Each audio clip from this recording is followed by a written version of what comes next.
Well, welcome back, and what a delight to have in the studio with us today a good friend, Rebecca Bender. She is the author of Roadmap to Redemption, and she's also founder of the Rebecca Bender Ministries. We'll talk to her about that, but there's a picture of the book on the screen. Also in the studio with us today is Caleb LaPante, and he's here to help us with a very special event coming up, and we got a lot to talk about. So both of you, welcome. Happy New Year. Yeah, Happy New Year. Yeah, good to see you both.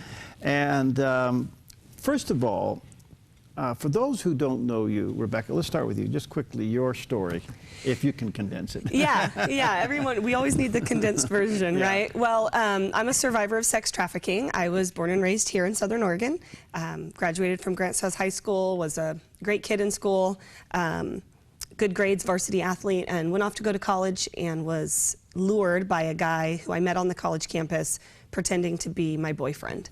Lured me away to Las Vegas, where he forced me into sex trafficking for quite some time, nearly 6 years, until federal investigators raided the home and allowed me and my daughter an avenue for escape. So it's quite the story of God's redemption, which is what the book is about. And let me encourage people to get a copy of the book, and again, we'll put it up on the screen. There's a picture of it.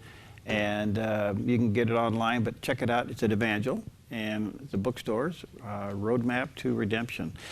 Well, and look, that's not being fair to her story. That's really bringing it down. But how you got out through an investigation, and then what? And then I got my life back together. I mean, the Lord really, I say he came in with Psalms 40, which was, he'd set my feet upon a rock, put a new song in my mouth and a new song in my heart. Praise be to God. And I really didn't want to go into a Christian home. Actually, when I was given an option of women's homes to attend, the last one I chose was the Christian home. I thought, Christians just aren't going to have a clue what my life has been like. And I was embarrassed and ashamed. And but the Lord works in such amazing ways, and every door was shut except the Christian home. And that's where he began to work on me. And now I am an ordained minister. I'm getting my master's in biblical studies. I'll finish next year. The actual talent and ability that I'm being featured for in the More Than a Survivor exhibit is for female evangelists. So I'm the only one featured for my faith in this exhibit this year. Good for you. Yeah, Good it's exciting. Well, Caleb, good to see you again. Yeah, thanks. Happy New Year. Yeah, Happy and New Year. Tell us about the event. Certainly. So I'm a member of a Rotary club, the Greater Grants Pass Rotary Club. Right. And there are 15 clubs from Ashland to Grants Pass. And 4 of the clubs have come together and brought this exhibit to the Rogue Valley, the one that Rebecca is mentioning. So a little bit about what this is it was produced in New York City by a survivor-led organization, and it's traveled the country to Chicago and DC and New Orleans and Phoenix, and we're the first rural community to receive it. Wow. So what's in the exhibit are 22 portraits of survivors of sex trafficking from America. Rebecca is featured as one of the top 22 survivor leaders.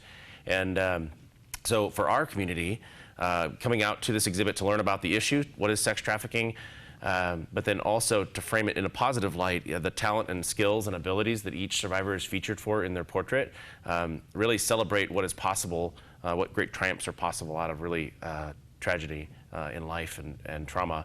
So much positive is possible. Wow. All right, this is all coming up. This will be January 11th, and that's next Monday, right? It is. Okay, and 7 o'clock, and where? Well, there's 3 locations. Okay. The first for a full week is at Southern Oregon University in the Student Art Gallery in the Student Union. And then for 2 weeks after that, it'll be in the Rogue Valley Mall. We have a retail space, so you just walk into the space and you'll see the exhibit and a bunch of other really helpful printed materials. So invite a friend to that location. And then the 4th is in Grants Pass at Rogue Roasters. It'll be here an entire month in 3 different venues across the valley. This is unbelievable. During the photo exhibit, we also have 4 live events where I'll be sharing my full testimony and all that has happened in my life. So people are welcome to visit the website and not only have dates exactly where the exhibit and the photos are going to be, but then also the specific dates and times of when I'll be there sharing my full story. So I encourage everyone to visit the site to learn about all of the dates of all the stuff we have going on this month. Okay, let me just again tell you the first one, though, January 11th, next Monday, or this coming Monday, and it'll be 7 o'clock there in Ashland. But let me ask you this, Rebecca, have you been traveling with this exhibit? I have been to several of them. I was at the Atlanta one and I was in Kansas City, but I don't go to every location, no.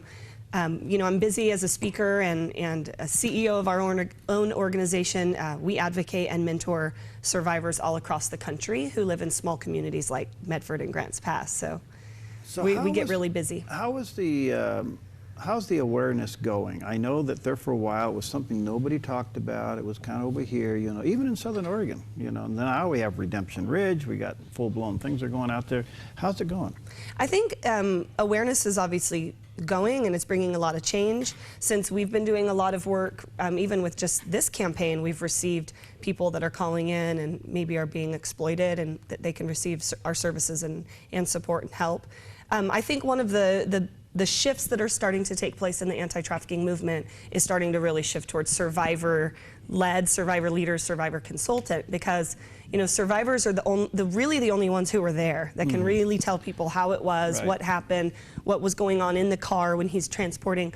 We're really the experts and the professionals on this, and so we want people to become aware that they really need to start, asking and including us more. I think one of the examples of that is recently the White House appointed 10 survivor leaders as the National Advisory Council to give advice to all representatives nationally on how to impact the issue of human trafficking.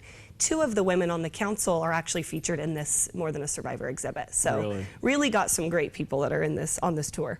So, Caleb, from your perspective, Rotary clubs, and of course I see also that you have some other sponsors going on. How do you view this as a service club? Why are you guys involved? Well, there's a couple of reasons. Rotary, of course, local leaders come together in a club and we meet weekly and we fellowship and we talk and get to know each other. But then the point of the club is to go out and do service work. And there's a number of, like 6 different areas we try to focus on. One of them is the health and well-being of women and children, and also education. So this meets 2 of those really core principles of Rotary around the world, Rotary clubs in all countries, including our own area. And then within Rotary, we actually have a separate structure called Rotarians Against Child Slavery. And so, Rotary is huge. It's in all over the world. Right. But then there's a group that works specifically on these issues, whether it be labor trafficking in India or sex trafficking in America. So Rotary's got a lot of eyes on this issue, and locally, we've been doing this a couple of years through Rotary, in Oregon anyway, but we're just getting started. There's a lot more work we can do. Well, I can't say enough about this exhibit and the opportunity that you're going to have to interact with it. Tell us again one more time, Caleb, before we take a break. You're going to be in 3 different spots the rest of the month. Where? Southern Oregon University, the Rogue Valley Mall, and Rogue Roasters in Grants Pass. And what's really important to know, everybody, is that the website will give you all the dates and times. Okay. MTAS-RogueValley.com. That's MTAS for More Than a Survivor-RogueValley.com, and you'll find all of the dates and times and also Rebecca's public speaking engagements. There's a lot of information, so we just put it on the website. Okay, let me take a break. When we come back, Rebecca, I want to come back to you. There's so much going on with this, not only awareness and now ministries that are getting involved in helping survivors, but what's being done to really clamp down on it from a legal standpoint? Maybe you have some comments on that. We'll be right back.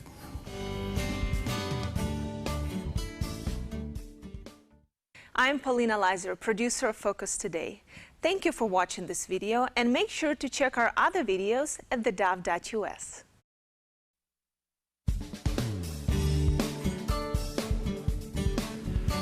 Okay, we're back, and delighted to have with us back in the studio today Rebecca Bender. She heads up Rebecca Bender Ministries. She also has the book out called Roadmap to Redemption. There's a picture of it there on the screen. Those watching on the Dove TV, you can pick it up at the bookstores, I'm sure online at Amazon. But what a great, great story. And also with us in the studio today is Caleb LaPante. He is representing the Rotary clubs throughout Southern Oregon, getting behind a very terrific display and art display coming up called More Than a Survivor, More Than a Story, and it's a traveling photo exhibit that starts this coming Monday. And let me encourage you to go to mtas-roguevalley.com. That's kind of a long website, but there you'll find out that it's going to be at Southern Oregon College, Yep. Rogue Valley Mall. That's right. And then where in Grants Pass? Rogue Roasters. They display art regularly, so this will be a natural setting to put this. Okay. Rebecca, we asked a question, maybe both of you can comment on this, but what's being done legally to fight this? It seems to me that if you can get the law changed to go after the consumer, so to speak, the people paying and buying this kind of activity, that it would really slow things down. In other words, you were a minor, right? No, I was an adult. You were an adult? Yeah, okay. the smart age of 18. Okay, but okay, well, there you go. But we're hearing a lot of minors getting involved in this too. So what's happening on the legal scene? Yeah, legally, I think we're seeing a lot of people wanting to end demand is kind of what we call. There's a lot of ending demand initiatives that are taking place nationally. Specifically in Oregon, we actually have a place called EPIC. It's where a bunch of men from churches across Portland and Multnomah County get together and do what they call disrupting demand. So they'll go on they'll place a fake ad online, and then men will call men, and then they'll be able to engage with buyers about the issues. They've actually had quite a few, I believe it's almost 100% of the men stay on the line and end up hearing their entire kind of spiel, so to speak. And they have a script that they read, and it has been survivor informed to ensure that it's not offensive or not hurtful. So there's, I think, a lot of initiatives popping up across the nation. Specifically in Oregon, I know we passed Senate Bill 673 in August of 2013. Right. This last in 2015, there was some adaptations that were tried to make to it. We want to increase penalty for buyers. We want to pass laws to ensure that they can't say, "I didn't know she was a minor." That excuse is being thrown out is what we built into that adaptation of 673. And then there's some national things going on: the Justice of Victims Trafficking Act, right. the international. The acronym better than I do. Oh yeah. There's a bill in the Senate called the Ending Modern Slavery Initiative. So this is more for global slavery issues, but we have federal money that's not being used. It's part of the foreign budget and in the federal budget, and so they're looking at allocating that to fight some of these either sex trafficking or labor trafficking around the world. That's on the docket in Congress right now. Wow. So there's a lot going on in that area, which is good, and the awareness.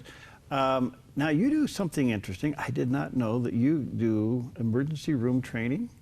Yeah, What is that? Yeah, well, one of the biggest things we do is training. We trained over 6,100 professionals last year alone in the United States. We did 21 cities, 13 states, 30 different vocations. Our organization, Rebecca Bender Ministries, equips first responders, frontline advocates. Really? In addition to advocating for women and assisting them through crisis response and then mentoring girls. We've been doing that for several years and really love the work we do, really blessed that the Lord would give us favor in so many different spots. But out of those trainings, we do have an emergency medical training. I did the State of Jefferson Conference in Medford last year. After that, we did the Oregon State Conference. Now I'm being asked to do the National Emergency Room Conference in San Diego next week. But this week, we are gearing up to help Asante, Three Rivers. We train all of their emergency room doctors and nurses on medical indicators that might identify that they are with a victim of sex trafficking. Wow. So what do you do? What do you tell them to look for and things like that? There's lots of different tips that we want to help the doctors identify. I know last year we had 2 women go through the emergency room just in Grants Pass that were trafficked, 1 adult and 1 minor.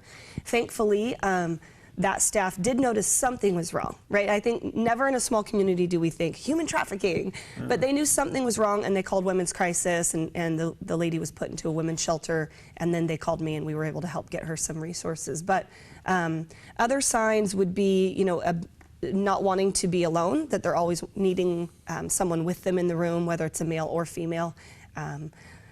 There's a lot of medical things that usually you don't like to tell the public about, just because it's very gruesome and it's just not a really, can be hard for listeners to hear. So, but our emergency room trainings are very specific for medical response and what's going to happen in ER and what they're going to see with a victim.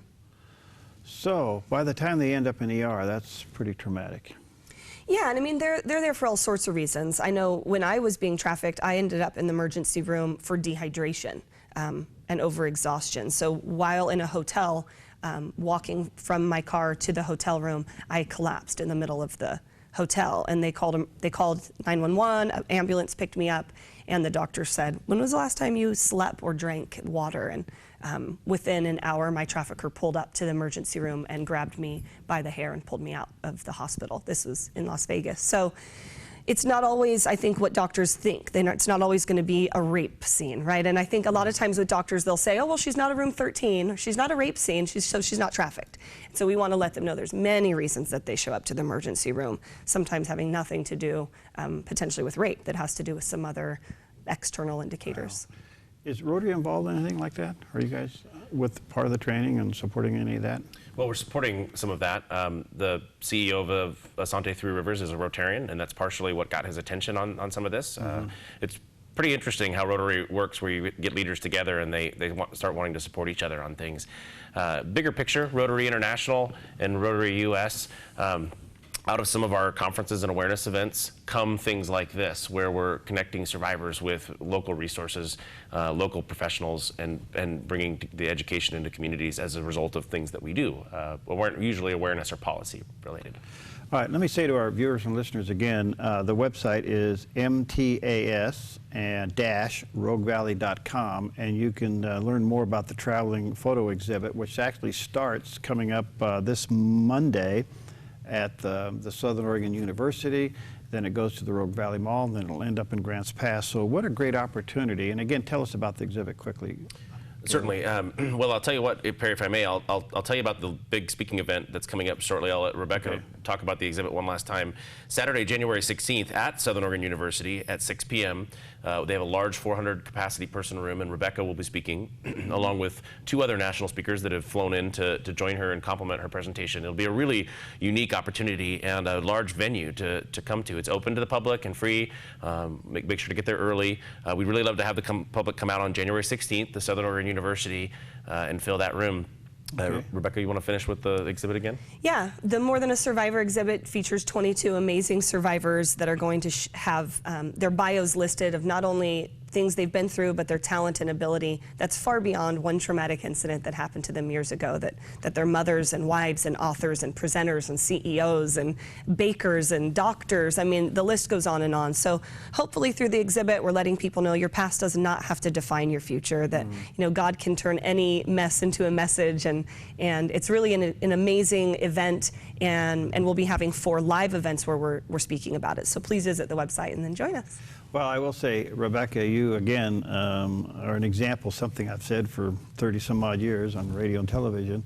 Whatever God saves you from or brings you through, He turns around and makes you a minister too. Yes. So I know that you speak in behalf of the cause, but you also have seen this as an opportunity to minister. Yeah. And how's that working for you? Oh, so great. We've had 42 girls go through our program last year alone. Our program is a faith-based program. Because of our presence nationally, it's really interesting. We'll have people that say, "I want to join your program. I don't care if it gives me Jesus. I just want to join your program." And they're not believers. And through this one opportunity, because they see us nationally, they end up joining a program that gets to minister the gospel of Jesus Christ to a demographic that wouldn't normally go out seeking it. So it's really, really been great. For those who don't know, how big is this problem, maybe even in Southern Oregon? Can you give us a little highlight? Oh, I mean, there's between 100,000 to 300,000 children trafficked every year in America. Southern Oregon, it's really hard numbers. This isn't a reported case. This isn't a reported crime. It goes often misidentified. It goes often underreported.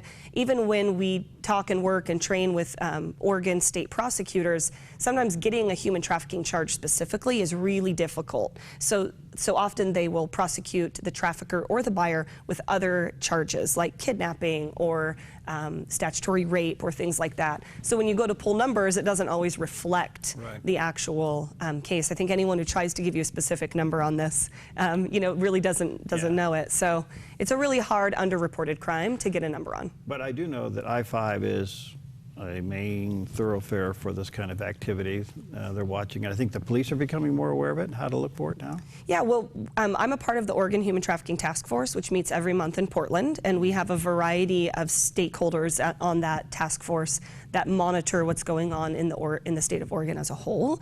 And we definitely, our Jackson County Police, I know Detective Jim Williams has been a huge supporter of understanding and getting more information on this issue. Same with Josh Neiman in Josephine County. So our Southern Southern Oregon officers are definitely becoming more and more aware and getting more trained, and we're excited to continue that collaboration. And they're doing this by doing what? Web monitoring? Is that through the internet? You know, they do. Trafficking, anywhere where internet exists, trafficking exists. No longer do you have to parade women and children on the street corners. It doesn't work like that with the internet anymore. Everything's kind of underground, undercover. On average, there's about 40 girls for sale in Jackson and Josephine County a week on one ad. I know last year, I believe there was about 6 cases that were investigated for trafficking in Jackson and Josephine County. So, you know, the numbers are smaller. We're not in LA, we're not in New York, we're not in DC, but I think one every other month is too many for my community and too many to have my daughters living in, so hopefully we're doing something about it. You know, the other thing is, before we run out of time, is the process, once somebody is rescued, the process to get them to a healthy position, such as yourself. I don't know how long your road was, maybe you can share that, but it's quite it's a huge commitment once you get a survivor out to walk them through to where they're... Yeah, even navigating a road to escape is really difficult. I mean, girls will run in the middle of the night.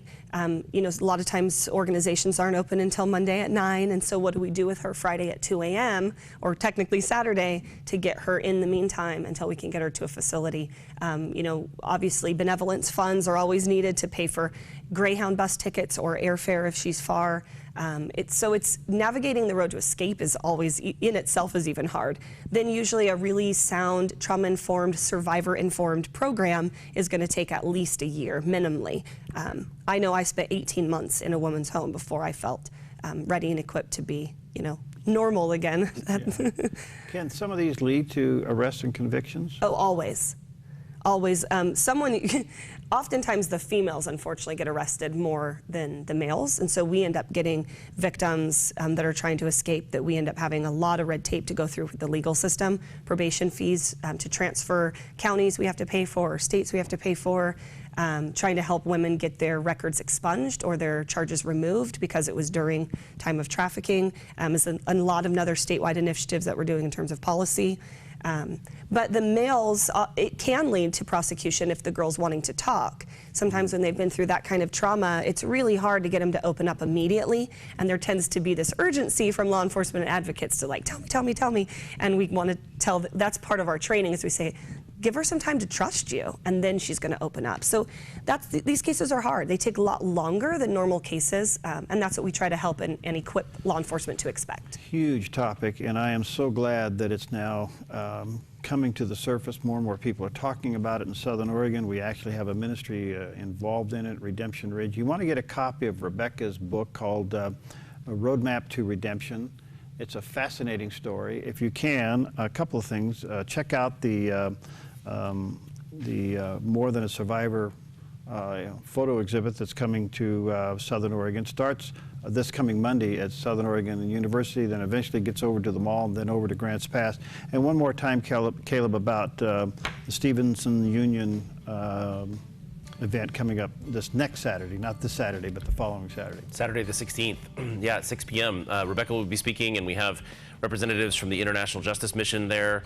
And it's just a really wonderful opportunity to get in a room with 400 other people and hear directly from Rebecca and learn about this issue, similar to what your listeners have done today, but in person is always really powerful. 400 capacity room, so come on out January 16th.